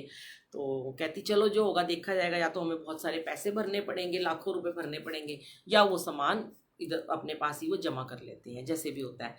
तो वो अंकल कहते हैं कि जब मैं वहाँ, मेरे मन में मंत्र जाप चल रहा था, जैसे ही कहते मैं आपका सुनता रहता था कि आप मंत्र जाप करते रहो और गुरुजी अंग संग रहते हैं और गुरुजी का स्वरूप तो मेरे सीने से लगा ही हुआ था। तो कहते कि ना मैं जैसे ही ऑस्ट्रेलिया पहुंचा, कहते आंटी मेरे जैसे ही मेरे अंकल कहते हैं अंकल वहाँ पे जाते ही ना, मतलब मैं उनको देख रहा हूँ कि ये अभी मुझे बोलेंगे अपना सामान खोलो, और उन्होंने मेरे सामान की तरफ देखा भी नहीं, आंखें नीचे करके मुझे ठप्पा लगा दिया और कहते गो। फिर उन्होंने कहा कि मेरा ये ऐसे इशारा किया सामान, कहते गो। मतलब वो इतने खुश हुए कि उनको देखा भी नहीं उनके सामान को, और उनका सामान बाहर भिजवा दिया पूरा का पूरा। वो कहते ये मेरा बहुत बड़ा शुक्राना था कि गुरुजी हमारे साथ थे और किसी ने भी हमें नहीं रोका इतना सारा सामान ले जाने में। तो अनंतम शुक्राना कि गुरुजी वैसे भी अंग संग रहते हैं और पूरा रास्ता आगे का क्लियर करते रहते हैं, ये हमेशा हम शेयर करते हैं। बस करना क्या है, हमें अपनी सिर्फ ड्यूटी पूरी करनी है, हमें अपना कर्म पूरा करना है कि हमें अपने परमात्मा को, अपने गुरु को हमेशा सिमरन में याद रखना है, हर पल उनको ध्याना है, उनका ध्यान करना है। जब हम अपने गुरु का ध्यान करते हैं ना संगत जी, तो सारे के जितने भी भगवान हैं, जो गुरु हैं, वो हमारा ध्यान रखते हैं। देखो ये बात बड़ी छोटी सी है, आप इसको एक मैसेज ही समझ लो। हम गुरु का ध्यान करते हैं, हम गुरु के लिए ध्यान में बैठते हैं, तो गुरु हमारा ध्यान रखते हैं, है ना। अगर हम उनको ध्यान में बैठेंगे ही नहीं, उनका ध्यान ही नहीं कभी करेंगे, अपने ध्यान में उन्हें कभी बुलाएंगे नहीं, उन्हें कभी पुकारेंगे नहीं, तो हमारा ध्यान क्यों रखेंगे। ऐसे तो नहीं होता ना, ये तो मतलब गिव एंड टेक है, आप जितना दोगे आपको उतना ही वापस मिलेगा। प्रेम दोगे प्रेम मिलेगा, और जो भी दोगे, दया दोगे दया मिलेगी, क्षमा दोगे क्षमा मिलेगी, और जो भी है गुरु जी को ध्यान दोगे तो वो आपका ध्यान रखेंगे, है ना। अब उसके बाद हम क्या हो जाते हैं, हम एक अवार्ड के हकदार हो जाते हैं, क्योंकि गुरुजी फिर हमें अवार्डेड बंदा बना देते हैं कि, क्योंकि जैसे वो अंकल शेयर करेंगे सत्संग अपना, तो वो अपना उनको एक अवार्ड मिल गया, साथ में एक अवार्ड भी दे दिया उन्होंने। ऐसे ही जब मैं अपना सत्संग शेयर कर रही हूँ तो मुझे भी गुरुजी एक तरह से अवार्ड ही दे रहे हैं कि हाँ, तेरा ब्लेस सत्संग बना, तेरा शुक्राना सत्संग बना, तू सबको सुना रही है तो मैं तुझे और ज़्यादा ब्लेस करूँगा। तो अपना सत्संग हमेशा सुनाना चाहिए, और गुरु जी की जगह चरणों में तभी हम अपनी जगह बना पाते हैं संगत जी, वरना इस जगह को बनाने के लिए बहुत बहुत जन्म लग जाते हैं। बहुत जन्म बिछड़े थे माधो, ये जन्म तुम्हारे लेखे, ये जन्म तुम्हारे लेखे। कई जन्म बिछड़े थे माधो, कितने जन्म जन्म बीत जाते हैं, पर इस प्रभु के सिमरन में नहीं बैठ पाते हैं, इस प्रभु के लेखे हम नहीं लग पाते हैं, हम इन प्रभु के चरणों में अपनी जगह नहीं बना पाते हैं, जो कि हमें बनानी बहुत ही ज़रूरी है। तो एक और मुझे ना कल एक सत्संग गुरुजी ने याद दिलाया, मैंने कल फटाफट उसको नोटिस कर लिया कि मैं आपके सामने ज़रूर शेयर करूँगी। मैंने ऐसे ही ना बैठ के ना एक सीरियल देख रही थी मैं, तो संगत जी उस सीरियल में एक ना, मतलब कि कोई सो रहा होता है, तो उसके ऊपर ना एक चलते चलते ना कोई शरारत करता है, और वो पंखा लूज कर देते हैं, और वो फैन ना उसके ऊपर गिर जाता है। तो वो जो लड़की होती है वो बहुत ज़्यादा भगवान को मानती है, पूजा पाठ करती है। सीरियल में ये दिखाया कि वो कृष्ण जी को मानती है, जिन भी भगवान को मानती है। तो वो भगवान आके ना उसको बचाते हैं, तो अचानक से ना सोए सोए ना वो लड़की ना अपने आप ही सपने में बेड से नीचे गिर जाती है, और वो पंखा बेड पे गिर जाता है। तो जैसे ही मैंने ये सीरियल का सीन देखा तो मुझे एकदम से गुरुजी ने क्या याद दिलाया कि मेरे बेटे साहिब के साथ सेम ऐसे हुआ था। मैं को गुरुजी वाह, ये सत्संग तो मैंने कभी किसी का शेयर ही नहीं करा हुआ। तो संगत जी ये तब की बात है, मैं आपको भी एक स्वरूप दिखाती हूँ, ये वाला स्वरूप है, ये देखिए आप, ये जो गुरुजी का स्वरूप देख रहे हो, ये स्वरूप मेरे बेटे को मिला था जब वो 12th में था साहिब। तब मैं गुरुजी का ये स्वरूप मैं मंदिर से मांग के लाई थी। मैंने कहा था मुझे एक स्वरूप दे दो, और मेरे बेटे के 12th के पेपर है, मुझे उसके रूम में लगाना है। तब उन दिनों हमारे घर में सिर्फ ये जो ऊपर एक येलो चोले वाला स्वरूप लगा है बस ये था, और हमारे घर में एक स्वरूप था ये जो ब्लैक वाला गुरुजी का रॉक स्टार का, जो कि मुझे मंदिर से ही मिला हुआ था। तो संगत जी क्या हुआ कि वो वाला स्वरूप मिला, और मैंने ना उस स्वरूप को ना फ्रेम करवा के और बेड के पीछे वाली जो जगह होती है वहां पे रख दिया कि मैं नेक्स्ट डे उसको कील लगा के लगा दूंगी कमरे में। स्वरूप पहली बार आया, बेटा मेरा थोड़ा थोड़ा मानता था, हमारे घर में उस टाइम पे कोई नहीं मानता था गुरुजी को, मेरे अंकल भी बहुत कम मानते थे, पर मेरा बेटा मानता था। तो उसी ने वो स्वरूप गुरुजी से मंगवाया था। तो संगत जी मैंने वो स्वरूप उसके बेड के पीछे रख दिया, और हम चले गए अपने रूम में चले गए। सुबह की बात है, अगले दिन की बात है। पहले तो गुरुजी ने, मैंने आपके साथ जो शेयर किया था अमरकंटक वाला सत्संग, कि गुरुजी ने उसको ड्रीम में आके पहली बार सपने में दिखाया, कि वो सुना हुआ है आपने सबने, मैं भी नहीं शेयर कर रही हूँ, कि एक जगह थी जहाँ पे गुरुजी उसको लेके जाते हैं, 5000 वर्ष पुरानी जगह होती है, जहाँ पर गुरुजी ने उसको दर्शन दिए थे, और उसने कहा था कि मेरी मम्मी को अब सेवा में बुला लो, वो वाला सत्संग था।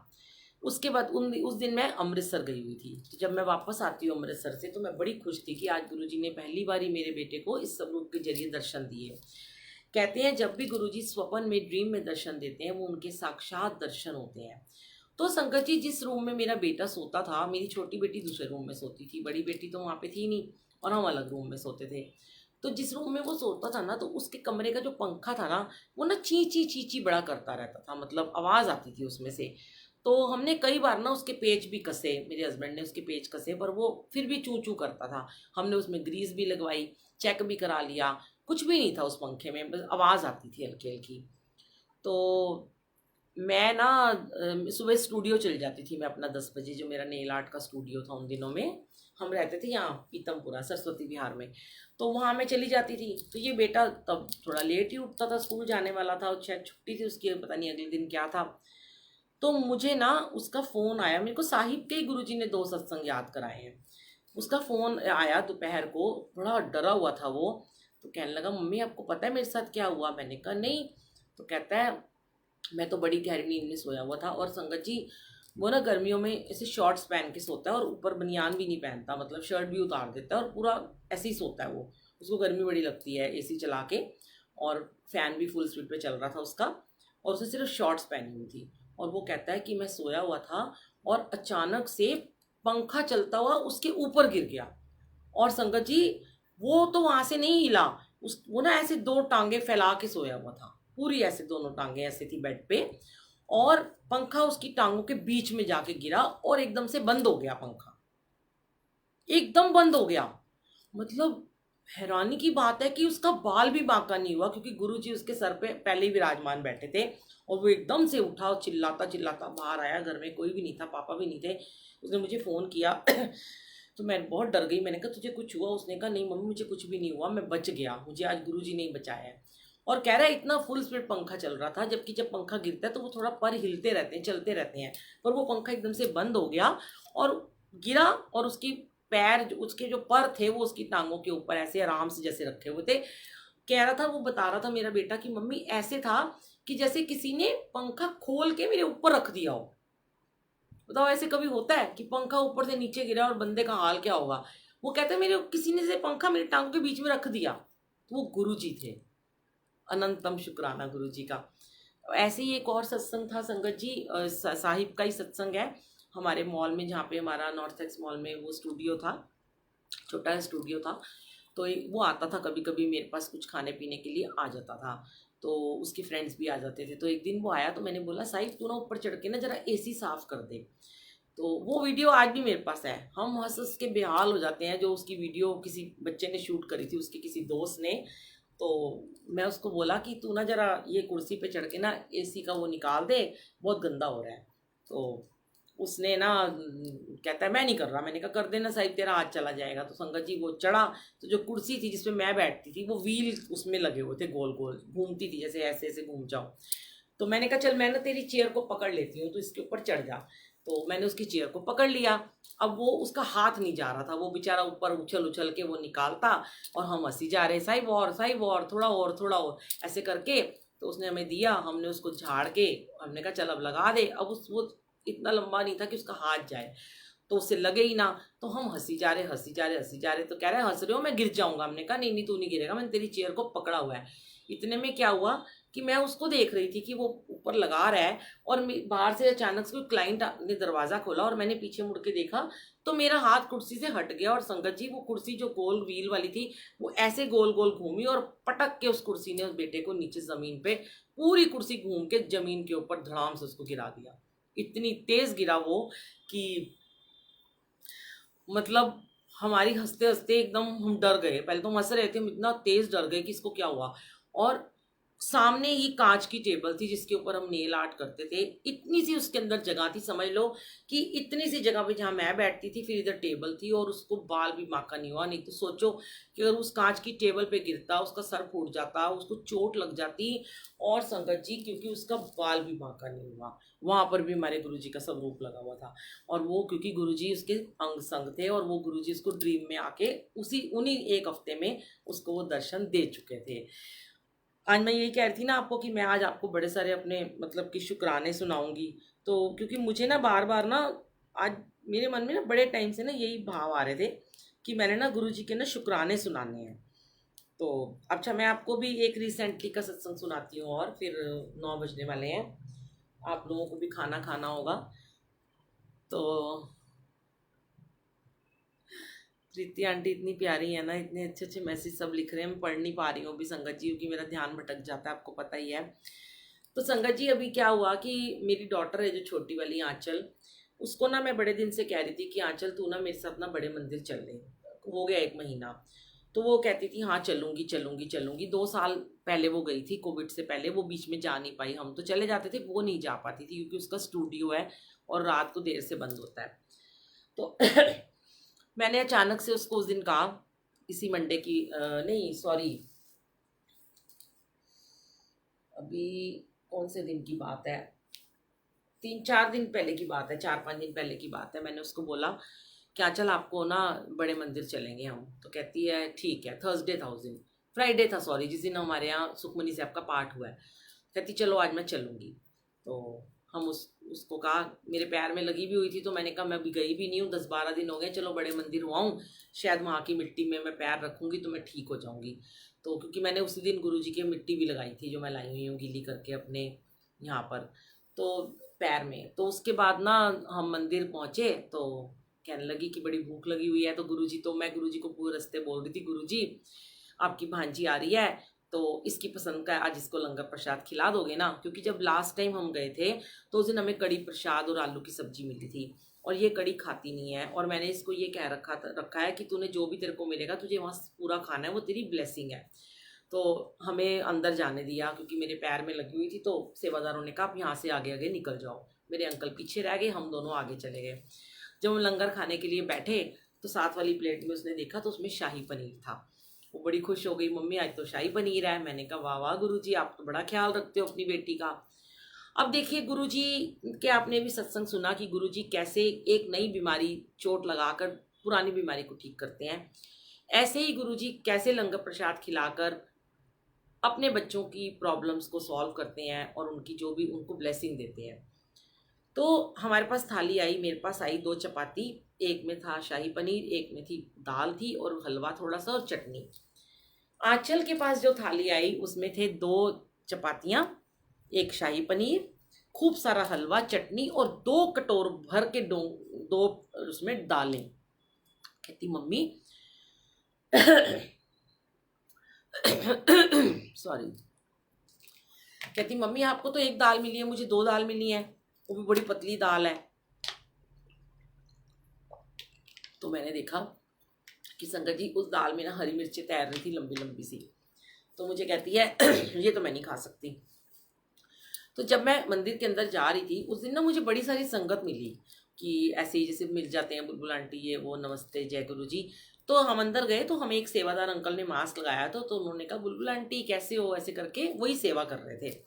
तो ये मुझे कुछ कह रही थी तो अंकल कहते क्या हुआ, तो वो मैंने कहा ऐसे ही कुछ नहीं, अंकल कह रही है मैं हरी मिर्च नहीं खा सकती। तो अंकल उसको हंस के कहते हैं ले तेरी मम्मी तो सारे उपदेश देती रहती है लंगर प्रसाद पूरा खाना चाहिए, तू ही नहीं खाएंगी, खाना बढ़ेगा बेटा। तो पीछे संगत बैठी हुई थी वो भी हंसने लगे। तो मैंने बोला आज है ना तू ये खा ले, यार तेरी कोई बहुत बड़ी तेरा कर्म काटेंगे गुरुजी। तो बेचारी रोटी खाती रही, कहती मुझे एक रोटी और ले दो। मैंने कहा देते तो नहीं है अभी, पूछ लेती हूँ। फिर मैंने एक और अंकल आ रहे थे, मैंने उनसे कहा अंकल इसको एक चपाती दे दो। अंकल लाए, कहते 2 दे दूँ, कहती चलो दोनों दे दो। उसको 2 चपाती और दी। मैंने कहा देख तेरे हस्बैंड की मतलब की दे दी है, और क्या पता तेरा आने वाला तेरे को गुरुजी ने कोई बेबी ब्लेस करना हो, ये उसके भाग का तू खा रही हो तो तू ये खा ले।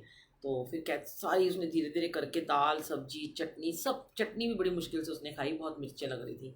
तो लास्ट में हरी मिर्च लेके मुझे कहती है मम्मी प्लीज़ ये खा लो। तो मैंने बोला बेटा प्लीज़ ये तो आज मैं तेरी नहीं खाऊंगी।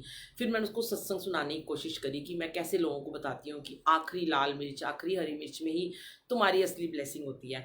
कहती अब चुप रहो। अच्छा, तो मैंने बोला तू ऐसे कर, तू ना इसको ना हलवे के अंदर रोल कर ले, मिर्च को ऐसे हलवा ले उसमें रोल कर ले और इसको खा जा, निगल जा, ऊपर से पानी पी लियो। जल प्रसाद भी उन्होंने इसको दे दिया। तो कहती मम्मी आपको पता है अगर मैंने ये हरी मिर्च खाई तो मेरे एक और पिंपल हो जाएगा। मैंने कहा तुझे पता है अगर तूने ये खाई तेरे सारे पिंपल ठीक हो जाएंगे। तो हंसने लगी, पीछे लोग भी देख रहे हंस रहे थे। तो संगत जी मैंने उसको ज़बरदस्ती बोला कि तुझे ये खानी पड़ेगी। उसने हरी मिर्च ली और हलवे के अंदर रोल की और उसने उसको खा लिया। बाहर आए तो मैंने उसको बोला कि अब मैं तेरे को सत्संग सुनाती हूँ। मैंने उसको कॉकरोच वाला सत्संग सुनाया जो गुरुजी ने 2 कॉकरोच खिला के मरे हुए एक आंटी को 8 साल बाद बेबी ब्लेस किए थे, जुड़वा बच्चे ट्विंस बच्चे दिए थे। एक और सुनाया, बड़े सारे 3-4 सत्संग सुनाए। तो कहने लगी मम्मी बस करो ना, अब आज बहुत सारे हो गए, अब रहने दो। मैंने कहा चलो ठीक है, इतना सुन रही है ही बहुत है। अब हुआ क्या था संगत जी, ब्लेसिंग देखिए सुनिए, ब्लेसिंग अभी पूरी नहीं हुई है। हम जब आ रहे थे तो उसके हस्बैंड ना, उनका जो कायनात स्टूडियो है यहीं बहरा एनक्लेव में है, काफ़ी अच्छा है। उसके आगे ही थोड़ा सा 2-4 दुकानें छोड़ के उन्होंने एक बहुत बड़ी जगह दिखी थी 300 स्क्वायर फीट की, काफ़ी मतलब जहाँ ये काम करती है उससे ट्रिपल जगह है। तो उसका रेंट भी बहुत ज़्यादा था। तो ये कह रही थी कि अगर हमें वो जगह मिल जाएगी ना तो मैं बहुत ह्यूज अपना और बड़ा स्टोर खोल सकती हूँ, क्योंकि मुझे काम को और ज़्यादा बढ़ाना है क्योंकि मेरे क्लाइंट बढ़ गए हैं। तो हम आपस में बातें करते आ रहे थे, तो मैंने उसको कहा देख गुरुजी के पास जा रही है, गुरुजी तेरा कुछ ना कुछ करवा ही देंगे काम। तो कहती है वो ना 2.5 लाख रुपए मांग रहे हैं किराया। तो मैंने बोला चल, मैं कुछ नहीं बोली, मैंने मन में गुरुजी का गुरुजी कोई 160 170 तक इसका हो जाए तो क्या बात है ना। तो एकदम से ये मुझे कहती है कि मेरा 2 में भी हो जाए ना तो कोई बात नहीं, हम इतना तो पे कर देंगे। तो बहुत बड़ी मम्मी मुझ जगह, और हमें 2 महीने के अंदर अंदर उसको वहाँ से शिफ्ट करना होगा, सारा काम वाम सब कराना होगा। मैंने कहा तू ना सरेंडर कर दे। मैंने इसको, हम जब आ रहे थे गुरुजी के मंदिर जा रहे थे तब मैंने इसको बोला कि तू बेटा सरेंडर कर दे, तू छोड़ दे गुरुजी के ऊपर, गुरुजी जो चाहेंगे ना, गुरुजी को बोल जो मेरे लिए अच्छा हो ना वो कर देना। मन में मैं गुरुजी को कह रही थी गुरुजी ये ना बार बार कह रही है 2 में हो जाए 2 में हो जाए, ये कह रही मम्मी मैं तो 2.30 2.40 भी ज़्यादा हो जाएगा, कर दें बस। और संगत जी हम जैसे ही वापसी में गाड़ी में बैठे और उसके हस्बैंड के इतने सारे मिस कॉल आए हुए थे, मेरे पास भी आए हुए थे, उसके पास भी आए थे, उसने फ़ोन किया और उन्होंने बोला कि 2 लाख में उसका बयाना हो गया। थैंक यू गुरुजी, शुक्राना गुरुजी, अनंतम अनंतम शुक्राना। गुरुजी ने उसको इसलिए उस दिन बड़े मंदिर बुलाया, आगे भी पता नहीं कौन सी और ब्लेसिंग देना चाहते होंगे। मैं तो मालिक की वेट कर रही हूँ कि गुरुजी उसकी झोली जल्दी खुशियों से भरें और सबकी झोलियाँ भरें, जिनके पास भी बेबी नहीं है उन सबको बेबी मिले जल्दी जल्दी। और उसको तो गुरुजी कर ही देंगे ब्लेस, मुझे पता है, क्योंकि सबको करेंगे गुरुजी, सब बेटियों का खास ध्यान रखते हैं। और देखिए संगत जी कि कैसे गुरुजी ने उसको 2 साल के बाद मंदिर में बुलाया और तुरंत उसको वो ब्लेसिंग जैसे उसका इंतज़ार कर रही थी। और मैं गुरुजी को ये बोल रही थी कि गुरुजी कोई कोई मतलब इसकी कोई ब्लेसिंग है जो रुकी हुई है, जैसे ही ये मंदिर आएगी ये मुझे पता है इसको वो ब्लेसिंग मिलेगी। शुक्राना गुरुजी का, लाख लाख शुक्राना संगत जी। और वो ब्लेसिंग वाकई में शायद वो इंतज़ार कर रहे थे, गुरुजी भी इंतज़ार करते हैं कि आप कब बड़े मंदिर आओगे। मैंने तो अभी 2 दिन पहले एक मैसेज भी डाला, क्योंकि बहुत सारी संगत मुझे पूछती है बड़े मंदिर कब कब खुलता है, उसका टाइमिंग क्या है। तो संगत जी मैं अपनी बेटी को यही बोल रही थी कि कोई बहुत बड़ी ब्लेसिंग ना तेरी वेट कर रही है, तू चल, तू मंदिर चल और तेरे को ब्लेसिंग मिलेगी, देख तेरी रुकी हुई है कोई ब्लेसिंग। तो वो हम कभी नहीं चाहते, हम कोई पैसा ये सब नहीं मांगते हैं, पर गुरुजी को पता होता है कब क्या देना होता है। और उसको गुरुजी ने ये ब्लेसिंग दी इतनी बड़ी, और अब 2 महीने के अंदर अंदर वो वहाँ शिफ्ट हो जाएगी। मैं आप सबको बुलाऊंगी, आप आना ज़रूर उसके यहाँ, अपने चरण डालना। संगत आती है तो बहुत अच्छा लगता है ना। तो मैंने उसको ये भी बोला है कि अब तू मेरा कहना मानिए और एक बड़ा सा गुरुजी का स्वरूप लगाइयो जिसके अंदर तू अपना एक ऑफिस बनाएगी। तो पहले वो हमेशा यही कहती थी कि नहीं मैं छोटा स्वरूप लगा हुआ है बस बहुत है, तो इस बार वो चुप हो गई थी, उसने कुछ जवाब नहीं दिया। तो मैंने बोला अब तू अपनी मर्जी का स्वरूप लगाइयो। उसने अपने फ़ोन में गुरुजी का स्वरूप लगाया हुआ है बहुत सुंदर वाला, और शुक्र करना चलाती है, मंत्र जाप करती है वो। गुरुजी बहुत बहुत बहुत ऐसी सब बच्चों को अपने से जोड़े रखें, ब्लेस करते रहें संगत जी। मैं तो यही अरदास करती हूँ गुरुजी ऐसी सबको ब्लेस करें। और एक और क्वेश्चन था, अभी मंडे को ना हमने दोपहर को 3 से 5 सत्संग किया था और बहुत ही खूबसूरत गुरुजी ने भजन चलवाए थे मेरे से।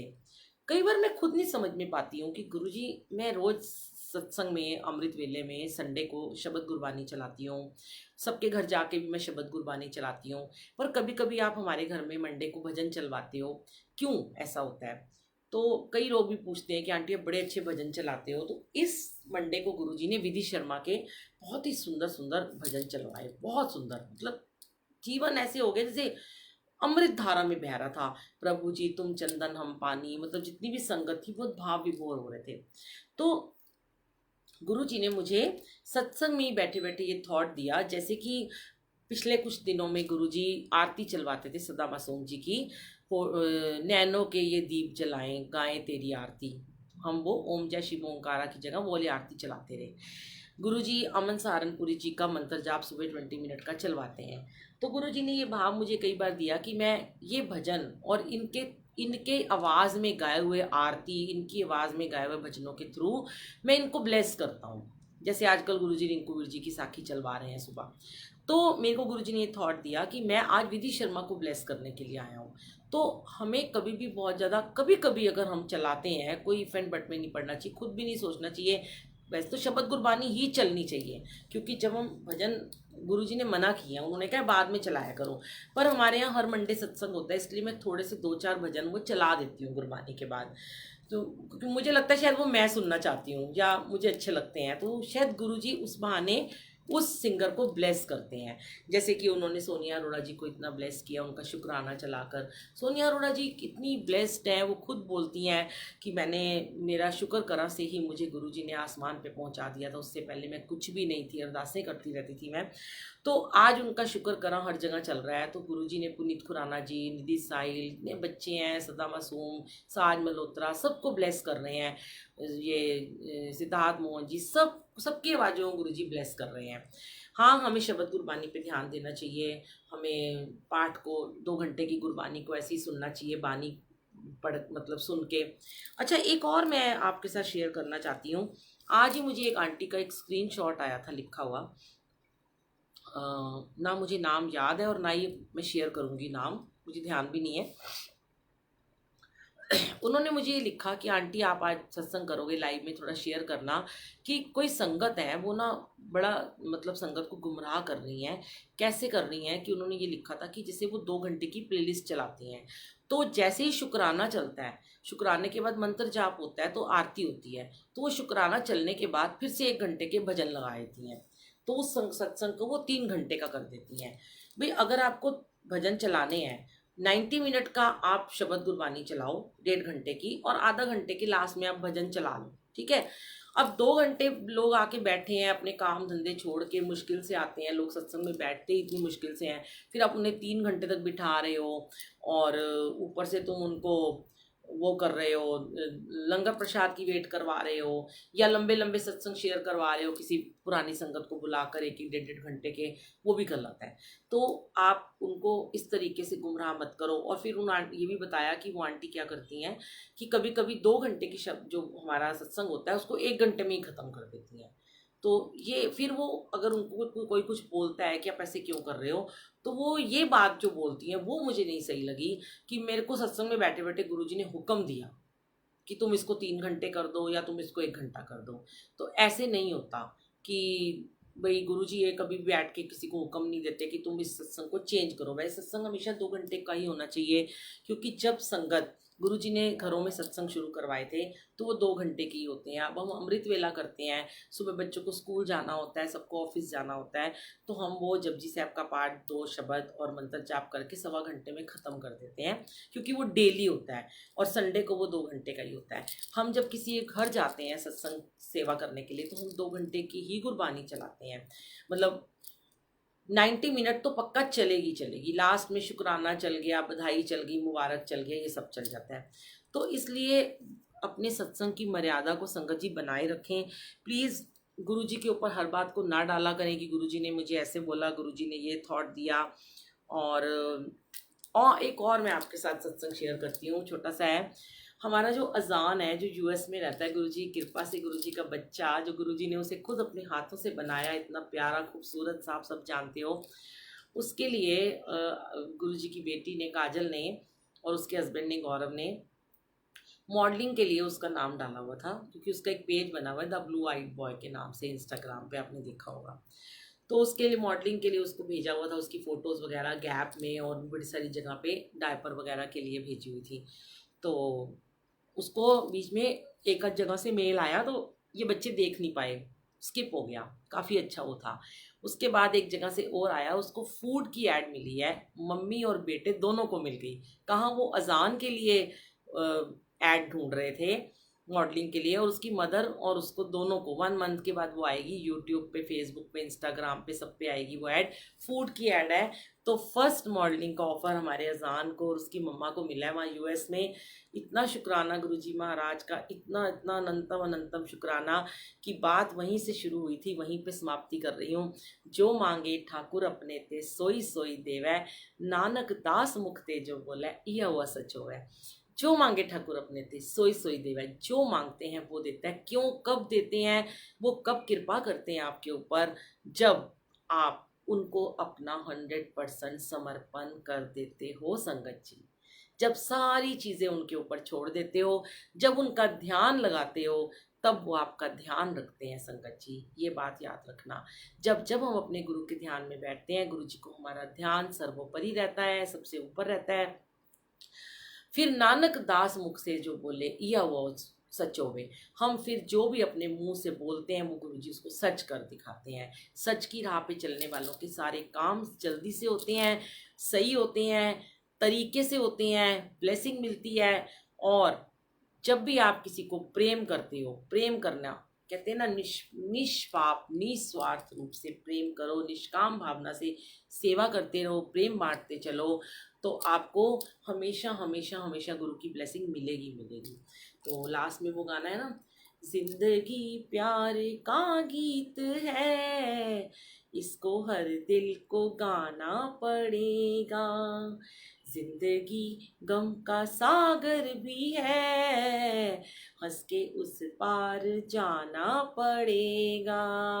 और हम क्या कहते हैं, हंसते हंसते कट जाए रस्ते, जिंदगी यूं ही चलती रहे, खुशी मिले या गम बदलेंगे ना हम, दुनिया चाहे बदलती रहे।